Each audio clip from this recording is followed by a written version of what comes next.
So, welcome everybody to our August, just have to think for a second then, August free webinar for Strawberry Seed, Harnessing Gen Z and Leading the Next Generation at Work. We've had quite a few registrations for this, and it's certainly a topic that I feel like I'm talking about a lot when we're talking to business owners. So I'd like to start by acknowledging the traditional custodians on the land that we're all meeting from today and pay respects to elders past, present and emerging, and extend that to any Aboriginal or Torres Strait Islander peoples that are joining us tonight. Now, I'm going to introduce myself. My name is Carly Saw. I am the founder and director of Strawberry Seed Consulting, and I started in HR back, it'll be way too long ago, 30 years ago next year. And I founded Strawberry Seed in 2013. I absolutely adore true crime. That's what I was listening to before I jumped on this. I love Brisbane Lions passionately, and I'm very excited that we finished top four. And I am a Gen Z. Gen Z, Gen X, and you can tell this is I'm tired today. And I am joined by Ella, our HR assistant, and I'm going to hand over to her to introduce herself. Hello, can you hear me? Yep. Beautiful. Thanks, Carly. Hi, everyone. I'm Ella. I'm the HR assistant here at Strawberry Seed. Started my full-time HR journey in 2025, so this year, and I've recently graduated with a double degree in human resource management and psychology. So I have a real interest in human behavior and human motivation. Also, true crime obsessed. Have a passion for running and netball, and I'm a Gen Z. Thanks, Ella. So yeah, Ella's going to give us some great insights from a real life Gen Z today as we go through. So we, for those who don't know, we are Strawberry Seed Consulting. We are a boutique HR consulting firm that work with businesses all across Australia on all things HR, from recruiting and hiring right through to the end and everything in between. And this is our gorgeous team that are located across Australia. So we are going to start off with a bit of a quiz for everybody who's joined us tonight. So I am going to pop a poll or quiz up on the screen for you and give you a moment to complete it. Now, there are 5 questions, so you will have to scroll down. So if you could just take a moment to complete and answer the questions in this poll, that will get us started for this evening. Already seeing some answers coming through, which is fantastic. We really want to give you the opportunity to give us a bit of an insight on where you stand and how much you understand what Gen Z want and what they think. And Ella recently has written an article all about understanding Gen Z in the workplace. Ella, did you want to share a bit about that? Yeah, so I recently wrote a article on Gen Zs in the workplace and why it's entitlement and why it's not entitlement, sorry, and why it's evolution instead. So these questions that we've got here are based a little bit off that article, but also off some of the responses we got from the what was it that we provided, like the questionnaire that we provided when you signed up for the webinar. So yeah, looking forward to seeing the responses on this. I see they're very mixed, which is exciting. Excellent. So I'm going to stop that now because it's telling me everyone has participated, and I'm just going to share the results with everybody here. So Ella, do you want to take us through each question? Yeah. Yeah. So the first question was, what percentage of Gen Z would leave a job if it is negatively impacting their mental health? So it looks like we have had 75% as the most common answer. That's correct. So the research shows us it's 75%. 3 out of 4 Gen Z workers would walk away if their mental health was being affected. So this highlights that well-being isn't just a personal issue, it's also a retention issue in the workplace. With question number 2, we had, when choosing an employer, what do Gen Z value most? Now, all of these are quite important to Gen Z, so none are completely wrong. But the answer is purpose and meaningful work, which is what everyone has the majority have picked there. So research shows that almost 90% of Gen Z consider purpose essential. Salary and flexibility and of course work-life balance still matter, especially with the cost of living pressures, but purpose is what really drives engagement and loyalty. Question 3, what percentage of Gen Z report feeling financially insecure in their jobs? The majority voted 50%.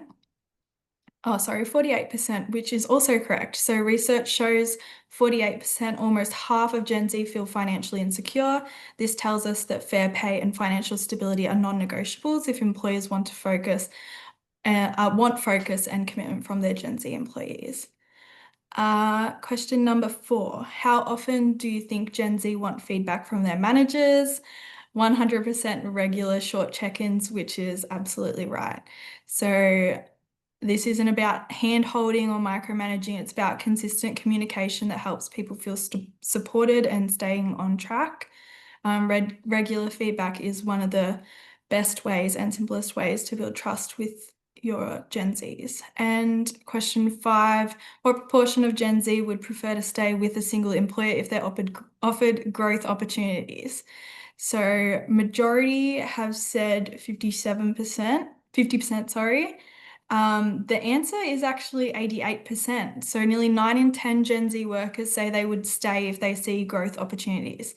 So this shows that Gen Z aren't naturally disloyal. They're loyal when the workplace chooses to invest in them. Thank Thanks, you so Carly. much, Ella. We'll be getting into a few more of those things as we head through the rest of today's session.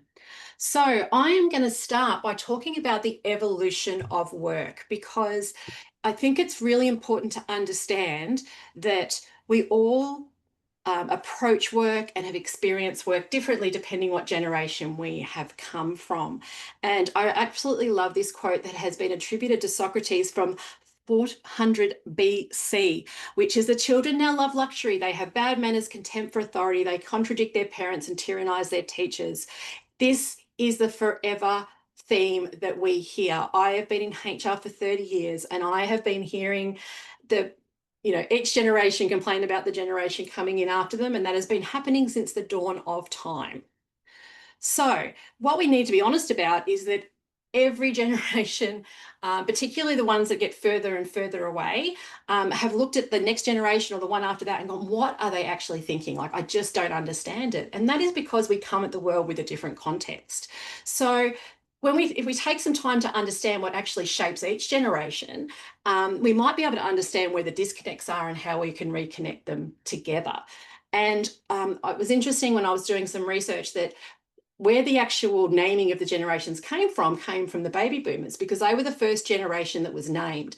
And they got named as such because of the fact that they were, post-war, and, they were part of the baby boom that happened post-war. So in post-World War II. So they got named. So suddenly we started to get this next generation in, and they went, what are we going to call them? And the reason that Generation X was used was simply because they didn't actually know. So the X was kind of like an unknown factor, but then they took it seriously and continued on naming them through the alphabet. So I'm going to mainly talk about the baby boomers, but I am going to touch on the silent generation because they were the leaders of the baby boomers. They were the generation that came before them.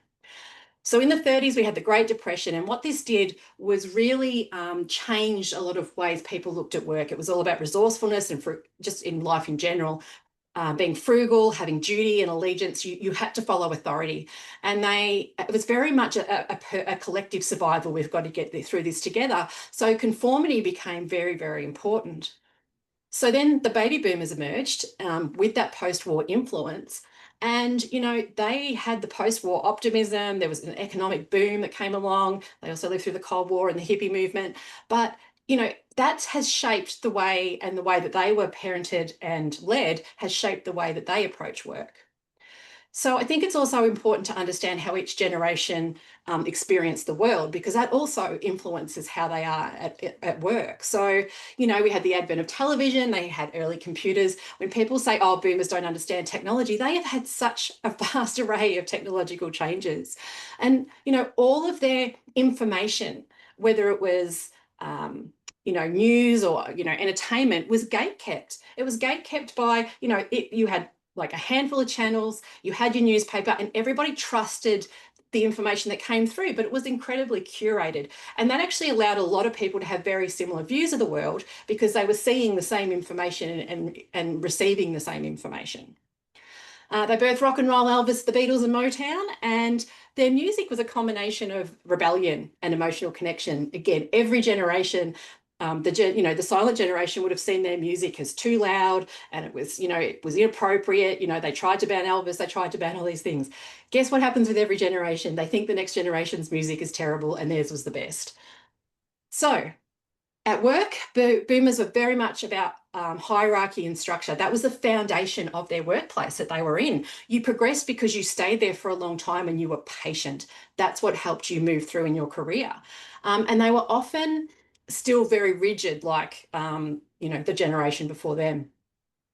Careers were very linear. You started at the bottom and you progressed. So, you knew, and often it was a job for life. So you knew that if you started somewhere that you could be there for your entire career. You never even considered going and working elsewhere. The feedback you received from your leadership was very rare. And if it was received, it was formal and often very much just about correcting you. And your leaders were seen as authority figures. They weren't mentors. You didn't question them, you obeyed. And that was the leadership style they were raised with and they entered the workplace with. So the silent generation thought that boomers broke the rules way too easily. They saw them as non-conforming. Now, boomers do value loyalty and structure because that is what they had growing up. That is what they were given by the generation before them.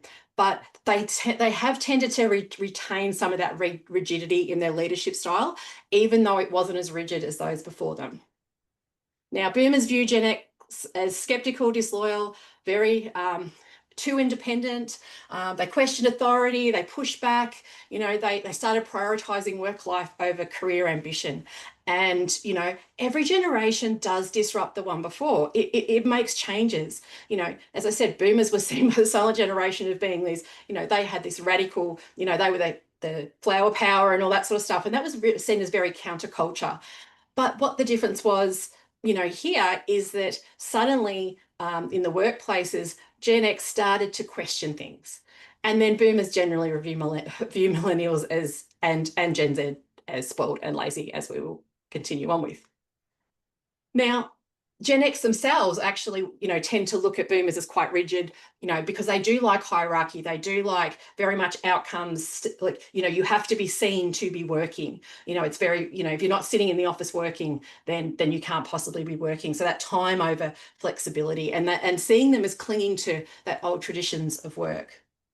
Whereas millennials and Gen Z often see boomers as being slow to adapt to innovation and technology, too formal in the way they give feedback.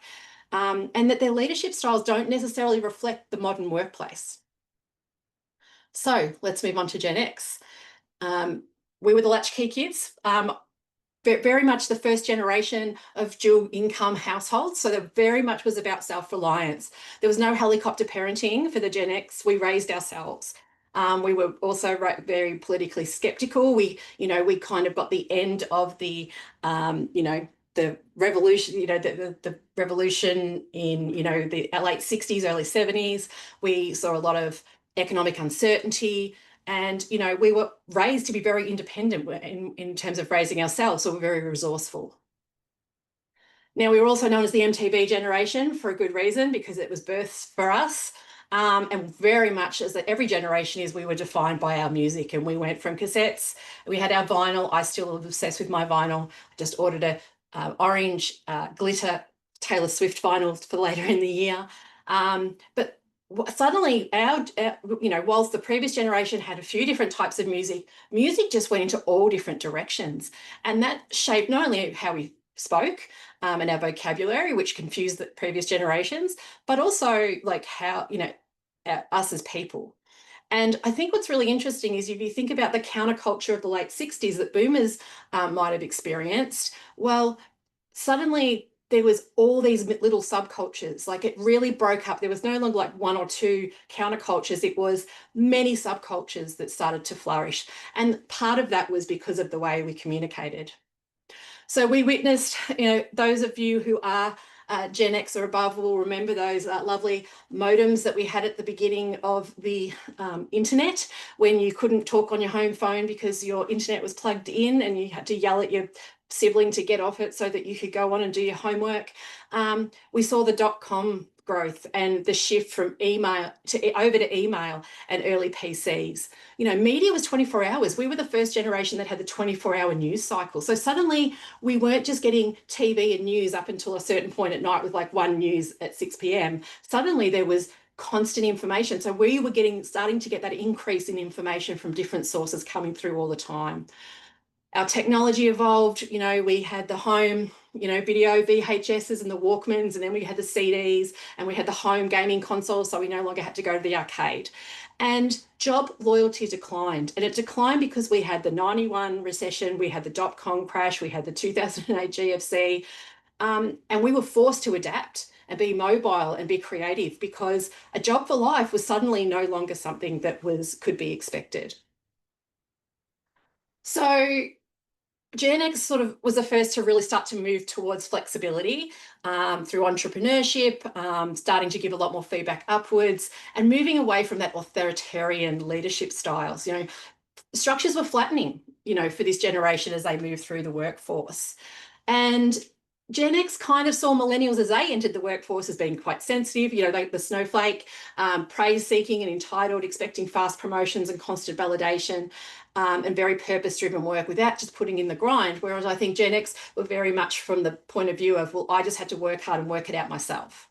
And they often see Gen Z, who are in most cases our children, as a bit more fragile, focused on mental health, unprepared for realities of work, and expecting flexibility and purpose and immediate rewards before proving themselves. So these are some of and again, this is all coming from research that we've pulled together. And Gen Y, might actually respects Gen X in a lot of ways. And so do Gen Z, because they, the fact that they did start to speak back to authority, but at the same time, they, we're probably closer in a lot of ways in terms of leadership style for a lot of us to what our managers were for us. Millennials see us as cynical, emotionally unavailable, detached. We had to, work everything out ourselves and, fix it for ourselves, and that we probably don't offer enough support and recognition because that's not what we got. Whereas Gen Z tends to view us as a bit distant and sarcastic and hard to read, which is probably a very accurate description. And that we may withhold praise, expect people to just know stuff, without actually explaining them. And as I said, they might appreciate that we're straight talking and independent, but sometimes that can result in them feeling a little bit misunderstood or undervalued. So we move to millennials, or Gen Y. I've made sure I put both because I did recently have some training where someone didn't realize they were the same thing. So these guys were more often than not either they're the kids of the boomers, and Gen X were as well, but I think they were also, because they were born a bit later, they were often the younger kids of the boomers who maybe were further in their careers and more established and probably more available. So they were raised in a more structured and goal-oriented education environment. This is where the idea of a trophy for everybody sort of started to come into it. They faced very high expectations, but they also were moving into their adulthood among 9/11 and again, the global financial crisis, rising instability, and these things are going to affect how somebody sees the workplace and life in general. They had MTV with their older siblings, and then CDs through to iPods and YouTube. They were the first generation to really embrace that. Social media transformed the way they got information. It's immediate. Suddenly we have a generation that has access to a lot more immediate information. The internet was a lot more mature for this generation. They could find a lot more things. Suddenly Google appeared, and suddenly there was all these chat rooms and things for them to work in. And so they learned to self-curate and multitask, and they expected connection and things to happen quite immediately. So they do inhabit the first digital first era, but they did still have that legacy of being attached to an analog era, because a lot of their parents were boomers and their older siblings were Gen X, and so they sort of still had that connection. They pushed back a lot. from a career point of view, against the rigid workplaces and career ladders. So they were, really taking the next step after Gen X of pushing back even further. They had email and IM and texting, which means a lot of their communication was instant. And they did expect more frequent feedback and mentorship and purpose and collaboration and flat structures, because that's kind of what they were raised to expect. They're also recognised as being the progressive leaders. Like, they really took it that next step, and bringing well-being into conversations into the workplace. They became the cheerleaders. They very much were pushing for inclusivity, purpose-driven missions. Having a feedback-based culture, and so whilst Gen X might have cracked it, that millennials kind of really pushed it forward. And, however, what's really interesting, and particularly from our perspective with what we observe, is that a lot of millennials can still have expectations that are on their Gen Z employees that are very much in line with what the expectations were on them early in their career from boomers and Gen X. And I don't think they realise that, because, I think an element of that is kind of being almost jealous that this new generation doesn't have to fight as hard as they did.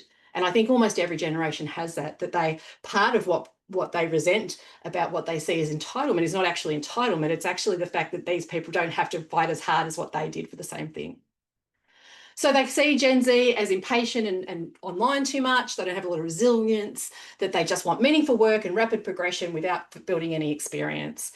And they can get frustrated that they seem to disengage and resist a lot of the traditional systems of work that maybe have been around for them their whole career. Gen Z can see millennials as anxious overachievers who talk about burnout but still glorify their hustle. Say they want balance, but they're working themselves way too much. So whilst they appreciate that openness that they get of a more engaged, softer leadership style, they just sort of see a little bit of the fact that they don't necessarily walk the talk. They still have expectations that are aligned with previous generations and still want a lot more control. Now, Gen Z are our digital natives. They have been shaped by social media, smartphones, global anxiety, climate change, and they are the COVID-19 generation. They had to go through that as, it's such a thing that has really formed a foundation for so many in that generation. And they face mental health pressures that we never did in previous generations, from screen time and social comparisons to the economic uncertainties that we have today.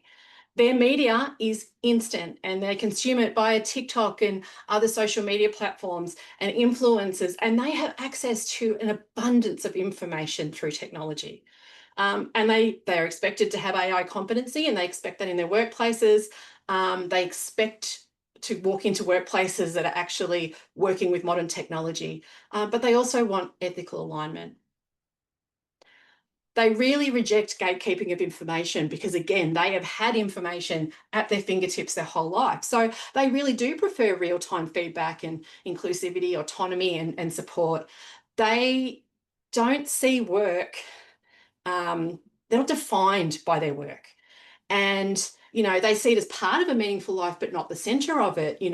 A lot of previous generations have define their identity by work, and they don't live, they live to work, not work to live, is what I was trying to get to.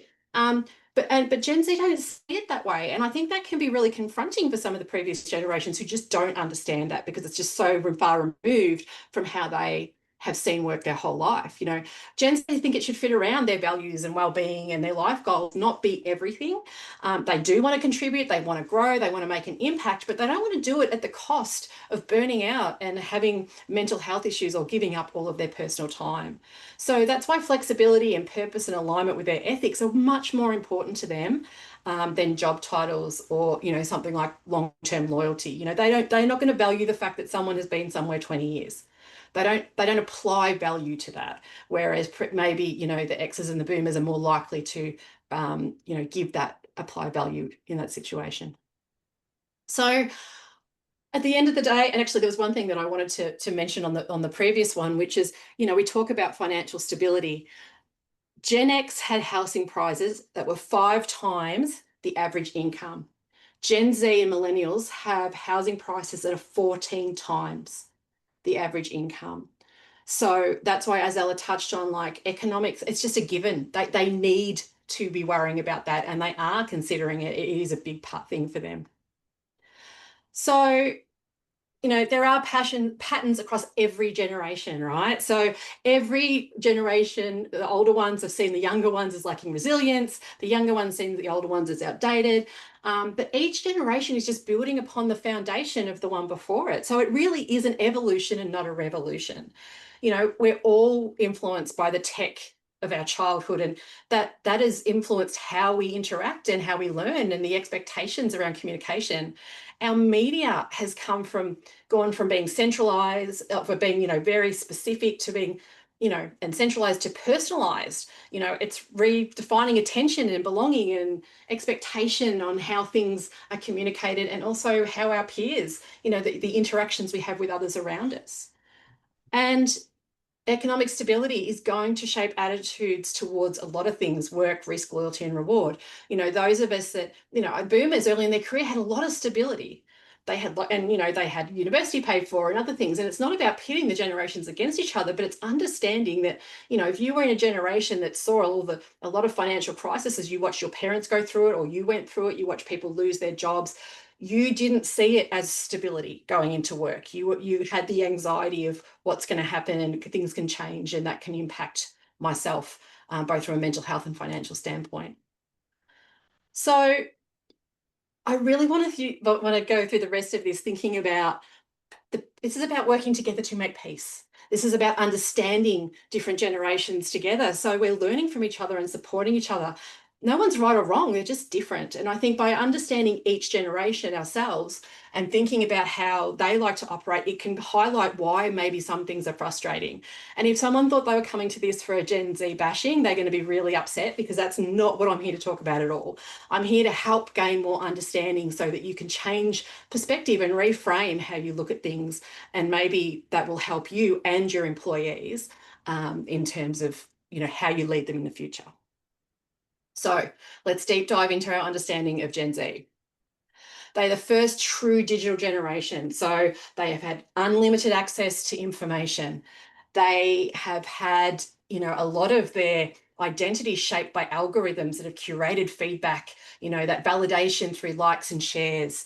They have, had very detailed school reports and continuous assessments. They weren't taught by rote. They weren't taught to sit down and you learn it one way and that's it. They got taught 5 or 6 different ways to work out a maths problem, whereas older generations got taught one. They were given regular feedback at school. So of course that is going to come across as an expectation at work. They have a very global perspective. Their world is a lot broader than any generation before us, because they have access to the whole world through the internet, which has made them very socially conscious and anxious about their future, while also being quite pragmatic. They like clarity. It's ambiguity that's causing their anxiety. They like certainty, and having that access to knowledge and things like that can actually be really, means that they're used to having all the information. So if suddenly you're not giving them information about what they need for their job, or how they're being measured, or how to succeed, that can make them anxious, because all they're seeking is clarity. They're not trying to annoy you by asking questions. They're trying to get the clarity from you. They want to understand how their work actually means something and is attached to something bigger. They just want to do something meaningful. And part of that is just understanding how it fits in, and why they're doing things.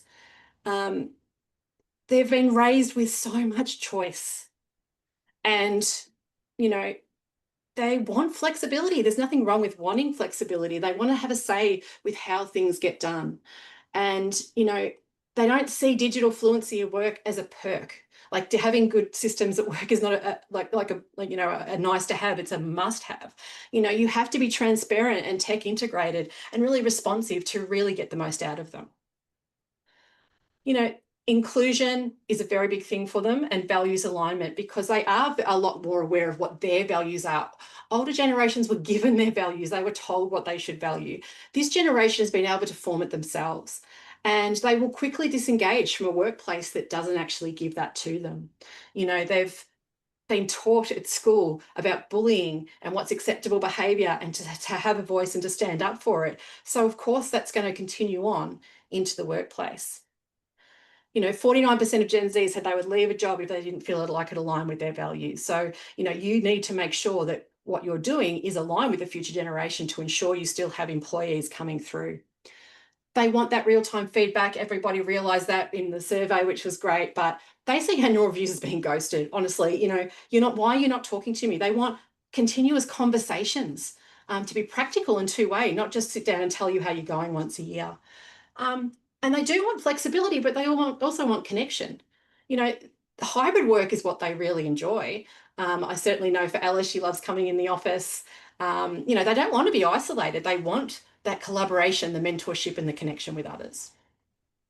So here are some lovely labels that often get thrown around when it comes to Gen Z. Some of these were said in some of the things that the feedback you guys gave us in the questions we asked in your when you enrolled for this, and we really appreciate your input. But I'll be honest, these labels I have been hearing for 30 years in HR. And I haven't been hearing them about one generation. I've been hearing them about every generation.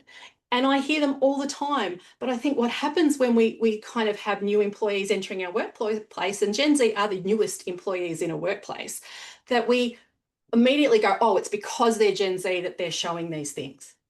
Whereas I can guarantee you, if you came and sat in our office for a week or two, you would hear all of these labels being put to employees from all different ages.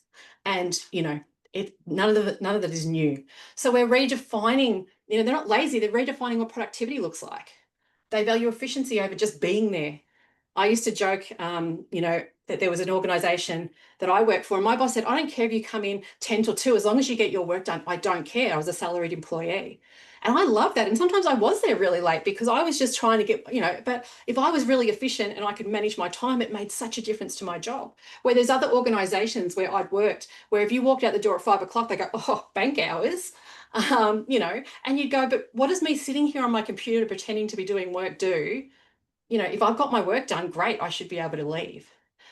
All of these other things are very much, we're going to touch on them in a few areas, but I think we need to remember that every generation has been given these labels, and we have people who demonstrate these sort of behaviours across every generation every day. So here's a couple of examples that I wanted to just share with you, that, to try and reframe how we look at some of the issues that do come up. So Gen Z employee asked for a raise after 3 months. This was quite popular in the questions. It's something we hear a lot. And usually the assumption is they are arrogant and entitled. Whereas you need to reframe that. They've been raised to speak up by both their parents and their schools. They have a voice and they use it. And the reason they can use it is because previous generations have opened that door more and more to allow them to do so. And they've observed a lot of models of fast growth. They can see what's happened on startup culture and online success stories and things like that. So the fact that they, are willing and really open to having conversations about money is really important. I'm going to ask Ella to add a little bit more to this one for us. Yeah, of course. So this is something that I touched on in my article that I wrote on Gen Zs. And I think there's a couple of layers to this. One, yes, we've been, as Gen Zs, raised to sort of speak up and not to sort of settle for anything less, but also it's about we've grown up with instant access to pay transparency, like pay guides. We have Seek. I think in my team meeting on Friday, my colleagues were telling me about how they had to apply for jobs through newspapers, and that was sort of the only way or like through word of mouth was the only way they could learn about what the market was like. Whereas we have so many workplace forums and sites and Fair Work resources. We can pick up the phone and call Fair Work, and we also know how to use those resources, and we're confident in doing that and interpreting awards. So it feels sort of natural to question our pay and advocate for ourselves. So yeah, I feel like that's sort of why there's that difference, whereas in previous generations that would have been probably seen as, entitled. Yeah. Absolutely. And this is where things get misinterpreted. Yeah. We previous generations probably were unhappy about their pay, at different times in their career, but they actually were either too scared to raise their voice about it, or they just couldn't find out the information they needed to be able to come forward. The next one is Gen Z member requests a Web Mental Health Day. They are lazy because they do it because they're lazy and they never want to work. They're just not committed.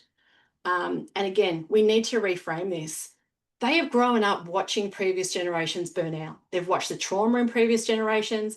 They've watched, their parents maybe work really long hours and hardly see them. They prioritize their mental health and well-being. Previous generations stopped when they burnt out. They went till they burn out. This generation has been grown, has been raised with talking about mental health at work, mental health at school and work, and they're really open about it, and that's actually really great. We're trying to teach all the previous generations to do that now. So what it is that they just say, I don't want to get to that point in the first place, rather than I'm going to go until I burn out and then I'm going to stop. So it means some adjustments for leaders. We need to stop expecting younger generations to just conform to what, in some instances, outdated models of what's considered professionalism. We need to reframe leadership as guidance and structure, with flexibility, not just control and hierarchy, and think about, boundaries and empathy and clarity and coaching. When we were telling Ella about some of our earlier experiences at work, we were also telling her, for example, talk about professionalism, about when, the dress codes that said women had to wear skirts and had to wear pantyhose and, things like that, which, you see the look of horror on a Gen Z when you say that, but that's what it was. And we really had to fight to get rid of some of those things. And, they weren't that reasonable, and but that's how they were, and it was seen as being unprofessional if you weren't a woman wearing pantyhose, for example. Things have changed, and they've continued to change, and even just going through the pandemic has just completely changed how people think about work, how they dress for work, how they actually attend work. So we need to make adjustments as leaders to stop just going, well, that's how it was for me, and start looking at, well, what has changed and how do I adapt to that?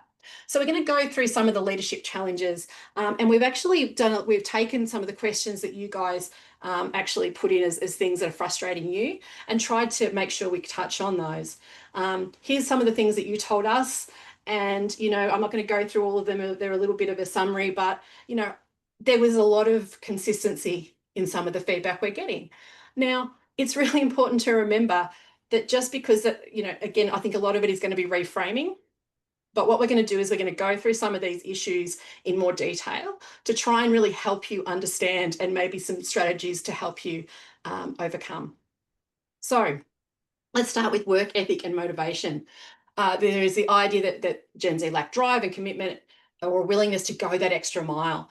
And that's where we saw the words like lazy and unmotivated or inconsistent. Why? Well, we need to remember that they aren't actually lazy. They're just a bit more pragmatic and outcome oriented. They don't, boomers and Gen X were trained to value time spent on something. If I'm here at work, then that means I'm being efficient. Whereas, I know people that used to sit at their desk and play solitaire, it doesn't mean you or who would drag out their work to make sure it filled a day. That's just not how Gen Z sees it. Their thinking is why sacrifice myself for a job that doesn't value me or align with my values. If you actually value your Gen Z employees and you align with their values, and I'm going to also point out that a lot of the stuff we talk about for Gen Z applies to every single generation. And it's a lot of these things are very themed to what we talk about in leadership training all the time, and the way that leadership has changed. But if you align with their values and you really, value their input, they will go the extra mile when you need them to. I've seen it all the time. But like anybody, not every individual who is Gen Z represents the entire generation. So you're going to get people in any generation that don't want to do that, and that's fine.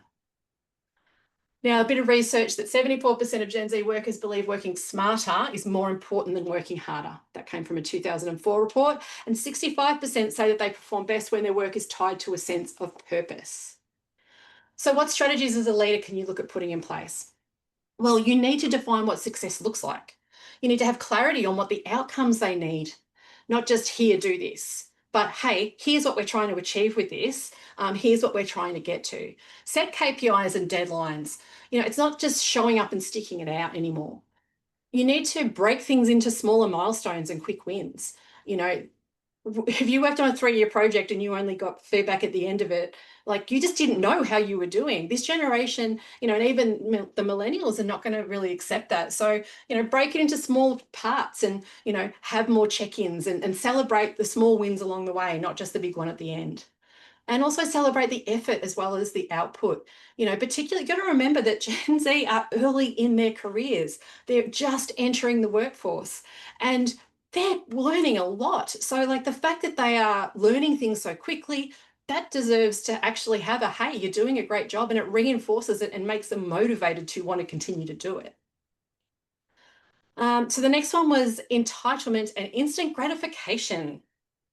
So Gen Z are expecting way too much too soon. They want raises and promotions and flexibility and perks, and they just don't want to pay their dues. Now, actually, Gen Z have grown up watching people online become millionaires at 17 and create businesses on TikTok and job hop their way up the ladder. Now, they've been raised in a culture of disruption. They have seen, hotels and travel agents to booking Airbnbs yourself online. Instead of taxis, you get Ubers. Like that, these are disruptions that happen in industry. So they actually just see that as normal. They don't look at systems and the way organizations run and the way work is done and go, oh, well, because it's been done like that forever, we should continue. They go, well, hey, how else could we do it? They don't just accept it. They won't say that. They'll ask, why do we do that? And how do we do this? And have we thought about doing it another way? And just saying we don't do it like that is not an acceptable answer. Now, that's not to say that you can't say to them, hey, the reason why that can't happen is X, Y, and Z, but you've got to give them the explanation. They're not going to just accept that, well, that's my word and that's it. And their corporate ladder is about as stable as that video, that little animation on the screen. They do not have a solid ladder to grow up. They're going to have to move and be agile and cost of living and all these things. Insecure job markets means that the fact that they have a sense of urgency maybe and sometimes asking for things or understanding when that will come, it's not arrogance, it's just being realistic. They know that they need money to survive. They know that things cost a lot more than they used to. And so part of it is certainty for them.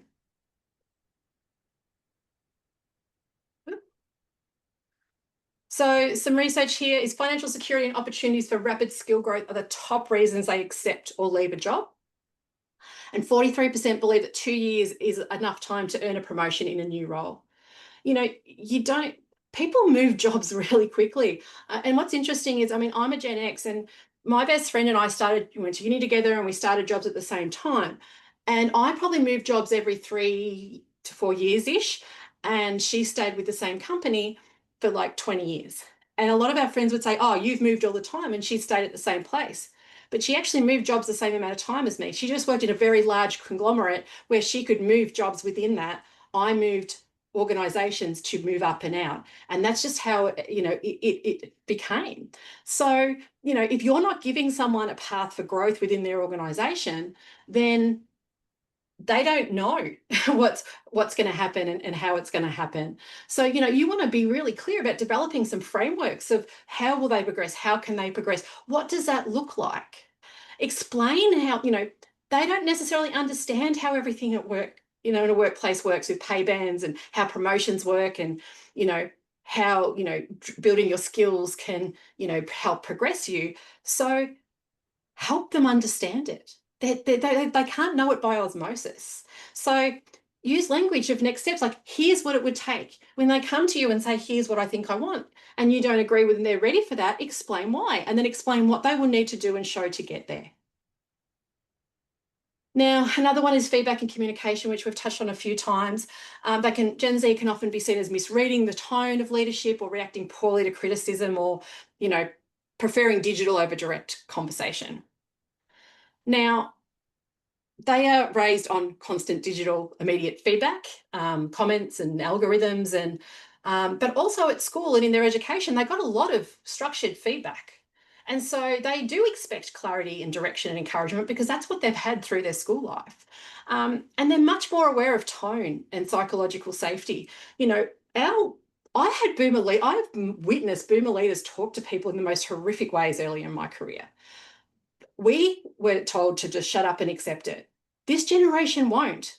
So it's not that they're fragile or they're sensitive. They're just like, hey, that's not okay. I don't want to, so they will question tone if it's there, and they will, and they're going to be less familiar with how people talk to each other in the workplace. And sometimes they will actually call stuff out because it actually is inappropriate, but the older generation have just ignored it and let it go. So it's not a bad thing. So 66% feel anxious when they go more than a week without having any performance feedback. And that's not about sitting down and giving them a full performance review. It's about telling them that they did a good job on that. Again, remember, we're talking about people early in their career. They are learning. They're learning all the time. So you should be giving them more frequent feedback, about like what they're doing and how they're going, and whether what they're doing is working or not working, and whether they could improve on it. That's how they learn and grow. They don't have to guess like previous generations did. They don't want to guess. They prefer a coaching style and a collaborative tone rather than, the hierarchical communication structures of, particularly boomers and some Gen X. So what are your strategies in this area? Replace monologues with a dialogue-based feedback. Talk to them, have conversations. How do you think that went? What would you like change next time? What would you do differently? Don't assume understanding. Check back with them. Make sure they understand what you're asking from them. And if you don't get what you thought you were going to get, well, maybe ask yourself, did I give them all the information they need? And give them feedback on why it wasn't what you wanted. The other part is you might have to help, particularly someone just entering the workforce, tell them what feedback looks like. Explain to them that feedback, I've come across people in the workforce that actually don't understand that what they're getting is feedback when someone's having a conversation with them and just, letting them know what's going right or not right because it wasn't done through a formal mechanism. So tell them what feedback looks like coming from you. Ask how they like to receive feedback and how they best receive it. It's not a learned skill to give and receive feedback. It's not a default skill for everybody. Some people have to learn it. So help them learn it and help them understand how you do it and whether that works for them. Now, initiative and ownership. Some leaders feel that Gen Z waits to be told what to do. They don't step up and own their roles without prompting. Now, we have to remember that a lot of people in this generation were raised by helicopter parents. Well, the Gen Xers like myself were left to roam wherever we wanted to with no one looking over us. Suddenly, the generations after us, it became a lot more about very structured learning and activities and, where you were all the time and you had play dates. You didn't just go roam the streets. Now, there's good and bad aspects of that. And I'm not talking about whether it's right or wrong, but that's just the reality. And if they were raised by a helicopter parent, which again, not everybody was, by the way, but if they were raised by a helicopter parent who was there with every step of everything they did and they weren't taught independence and they weren't taught to take initiative, then how are they just going to know how to do that? So, you need to help them along the way. You need to explain what you see initiative looking like, and what it looks like in your workplace. They might be fearing getting it wrong or making mistakes, so they don't want to take that step. The other side is that maybe they did try to show a little bit of initiative and they were shut down immediately that that's just the way we do things. So they stopped actually showing what, you might think is leadership, initiative in that situation. 41% said they avoid taking initiative because they fear getting in trouble for doing it wrong. And most often that does come from the fact that when they've tried, they've just been told, well, why are you trying to change everything? Now, there's a number of strategies. And, we need to remember that they are most likely, this generation, to thrive in an environment where they're given permission to act. Tell them that it's okay to do things. Tell them that you're really happy if they come to you with new ideas. Scaffold the responsibility. Don't just say, do this, and this. Say, hey, here's the outcome. I want to get you working on this. What sort of plan can you come up with to help you get there? Let's have a chat about that. You've got to teach them. They've got to learn. And assign ownership to them explicitly. Hey, I want you to run this. Give them that ability to really take ownership and run with it. But, let's check in a couple of points along the way and help teach them critical thinking. It's not just about completing tasks, it's about thinking critically through it. So, you know, don't be that wolf in sheep's clothing that actually wants initiative but then criticizes somebody when they take it. It's got to be constructive feedback. If you shut them down, they'll just stop trying and they're not going to feel supported. And our next one is mental health and resilience and sensitivity. So leaders report that Gen Z are more anxious, they take more sick days, and they seem less resilient and under pressure. Now, they are the first generation to openly discuss and seek support for mental health. They have been encouraged to do it from day one. And we are spending so much time trying to get other generations to not burn out and to look after themselves. And we have Are You OK Day and all these other things. Guess what? This generation doesn't need all that because they know that they should be doing it. They're not weaker, they're just more self-aware. They are willing to set boundaries and not be burnt out by their workplaces. And you got to remember, they had a pandemic that disrupted their education, their social development, their job market, their schooling, everything. And that is a lot of uncertainty to face. And so they're still recovering from that. And Ella, I'll get you to sort of expand on that a little bit. Yeah, I guess for Gen Z, I'm a little bit biased, obviously, because I've got my psych degree. But mental health has never been sort of an afterthought for us. It's a priority, whether that's like in the workplace or outside of the workplace.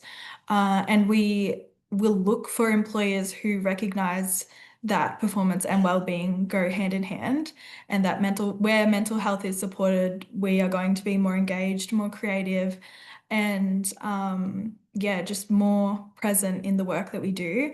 So it's not about asking for less work necessarily. It's more about being in workplaces that, where people can thrive without being burnt out. Yeah, Thanks, Ella. that's all right.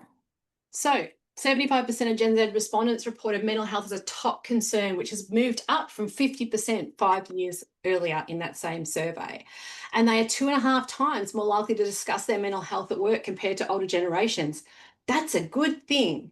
It's good that they tell you when they're not coping because it allows you to put actions in place to fix it. So often with older generations, we don't know that they're having problems with their mental health until they actually get to the point where they're needing time off work to deal with it. Wouldn't it be much better to have people tell us early and put things in place that stop them getting that extreme in the first place?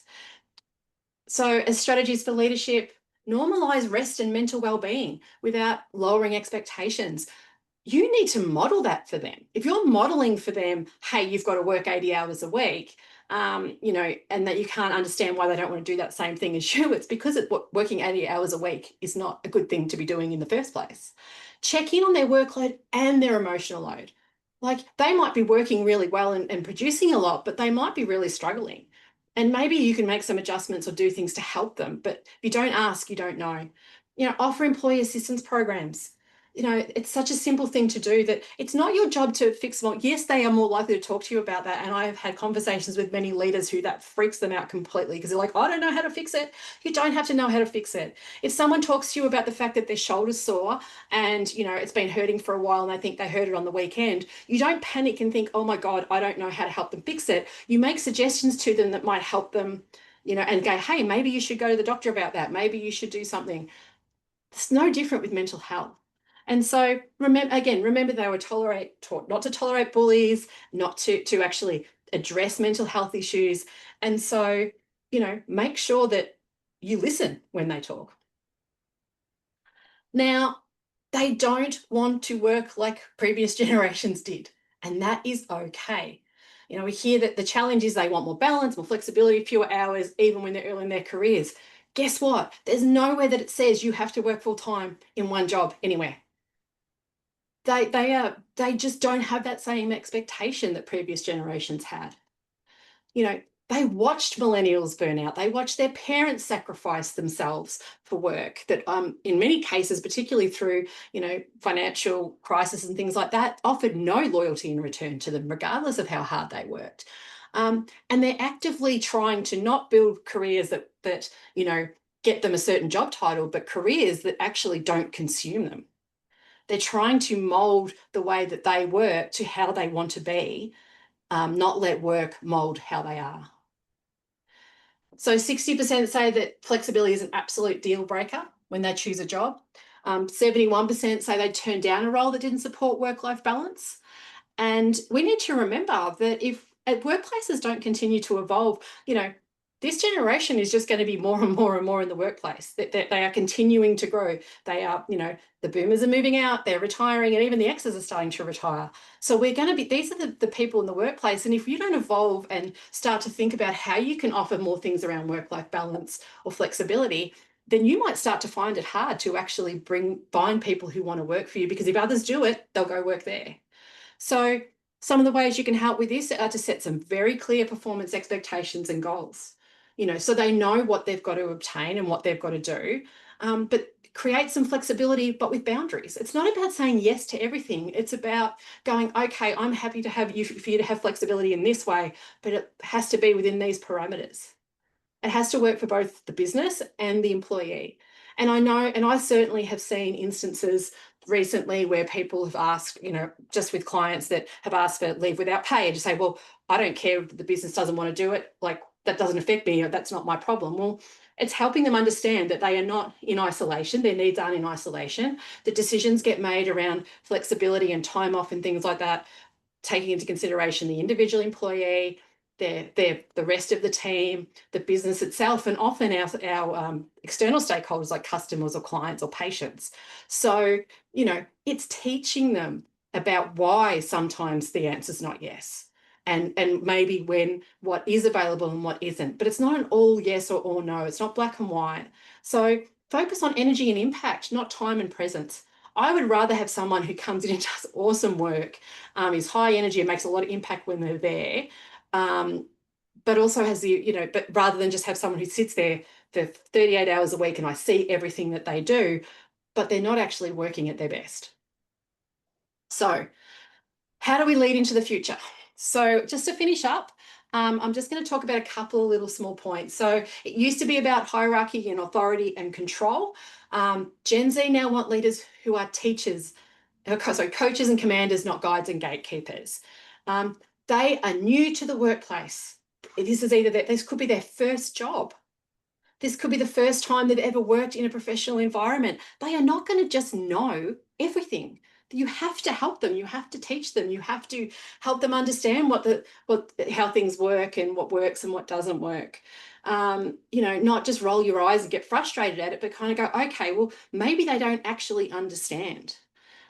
It doesn't mean abandoning every workplace structure and being besties with everybody, but it means modernizing the way you lead and having a toolkit that is deep enough to have ways of dealing with people of all ages and generations and all backgrounds, and not just people who are like you. And it's having clarity with compassion and direction with development. So that traditional model, the old versus new leadership mindsets. A lot of the old leadership mindsets came out of the military. They came out of the Industrial Revolution. We're in the information age now. We do not work there anymore. So we want to make sure that we're adjusting how we actually do things in a workplace for a modern workplace. And this doesn't just benefit Gen Z, it benefits everybody. And it's very much the way leadership is taught and expected in 2025. Now, why adapt? Well, a modern workplace is no longer just about productivity through control, and it's about trust and transparency and tuning into your people. You have to build relationships with people. You have to have a different approach with people for a lot of different reasons. And that could be for the fact that they, where their background is, where they're from, their education level. There could be so many reasons they need different styles of management and different tweaks, not just their age. And I do love this quote that came from a management forum where they were talking about management style and Gen Z, and they said, if you don't manage them like they're in the army, they won't act like they're in a war zone. So just a couple of quick, easy wins that you can get to just get ahead. Weekly catch-ups. They don't have to be formal, short and sharp conversations. Just, what's going well? What are you stuck on? What do you need support on from me? Visible progression pathways. Show them what growth looks like. And it's not just about promoting someone, but building their skills and autonomy in new projects. Ella, do you want to briefly just talk about what we've been doing with you? Yeah, of course. Carly's always been really good with sort of providing me a pathway So I started as an intern, and then moved to part-time work and then now obviously full-time. But recently, as I've graduated, I've been provided with quite a clear step by step and stage by stage career progression pathway, which has been awesome in the sense that I've feel like I can see where I fit into the organization, and it's been very motivating for me ever since I've had that meeting, honestly, to sort of get in there and perform my best. So I think that's definitely a really good way to engage your Gen Z employees. Thanks, Ella. Purpose link work, tell them how it connects. That's how you motivate them. Make them understand the why. Help them understand what it is you're trying to achieve. And even the small things that they're doing might be contributing to something bigger. Help them understand what that is. Have two-way feedback. You know, talk to them. Have a conversation with them. Create space for them to give you feedback. Ask them what you can do differently. How can I support you differently? How could I communicate with you differently? Like I sent Ella a text. There was something happening for her, and I sent her a text to check in on her. And I said, would you prefer a text or a phone call in those situations? And she said, actually, I'd prefer a phone call. And I went, great, that's good for me to know. Because not everybody, just because they're a particular generation, has the same preferences. And be really intentional with your onboarding. You know, first impressions matter. I was talking to a client yesterday, actually, and we were talking about the fact that like she has a very comprehensive onboarding, but you know, it's this person's first job and they were leaving and there's a few issues that have come up. And I said, well, you know, you've got to remember that someone gets their first job, they're not really reading everything. You know, we tend to information overload them. And as much as we hope that they read every part of their employment agreement, they probably just read the salary and the days that they work. So helping them understand some of the things in there maybe that are really important and something they should understand, like intellectual property and things like that, is on you to help them learn that. You know, what are the team norms, the feedback styles, the preferred workflows? How do you actually work? Why it's not acceptable to leave a cup that's dirty in the sink just because mum's always done it for you at home. You know, they're little things, but it's your job to teach them and help them understand what the workplace is like. And I know for Ella, like you know, she started full time for the first time ever at the start of this year, and you know, you had to adjust to it. Yeah, yeah. It was very like I was prior to that, obviously balancing full-time work as well as part-time work, as well full-time uni as well as part-time work, but just completely throwing myself into one thing 38 hours a week was so tiring, like exhausting. Took me a good couple of weeks, if not more, to get used to. And you just have to adjust. It's a whole new world. Mm. And you know, it takes time to do that. And you know, think back to your first full-time job that you had. And honestly think back. What was it like? And we had boomer bosses. Geez, it was terrifying, you know. Um, and you know, nobody enters the workplace knowing everything. And so expecting people who are new to the workplace to just understand everything and be able to do things the way that you would do, you didn't know everything when you entered the workplace either. And you need to remember that. So I want you to go away and ask yourself just a couple of questions, you know, as we finish up here. And if you have any questions, please pop them in the Q&A because we are happy to stay on and answer as many as possible. And as always, I've gone over because I tend to on these things. But the first question is, what leadership habits do I carry from my early experience of work? That could be something like silence equals success, never ask for help, speak when spoken to, the things that we experience. What of those do we still think that should apply in the workplace that maybe are no longer relevant? Do my frustrations with Gen Z come from expectations that I haven't updated yet? So is it unrealistic expectations that you have of someone, again, probably from how you entered the workforce? Do you expect loyalty without showing growth? Do you equate presenteeism with commitment? And what's one small shift that you can make where you can meet them where they are without losing who you are as a leader? It's not about throwing out everything you do as a leader. It's about recognizing that different people are going to need different things from you. You want to build that toolkit. When we do our leadership training, we talk a lot about building your toolkit as a leader so that you have, if you only have a hammer, every problem has to be a nail. You know, it's a statement we have in there, and it's very important to remember that not everybody's going to be managed the same. And that doesn't matter how old they are, what generation they are. You know, not everybody will need the same things. So what are the things what's a couple of small tweaks that you could make to try and change your experience with your Gen Zs? Is it more regular feedback? Is it thinking about your tone a bit more and being more about developing and coaching type language rather than criticizing language, being more transparent about why you've made decisions and explaining to them, not just telling them. So our final thoughts. Every generation is a product of its time and an opportunity to lead into the future. We all build on top of each other. The foundation for each generation is the ones that have come before them.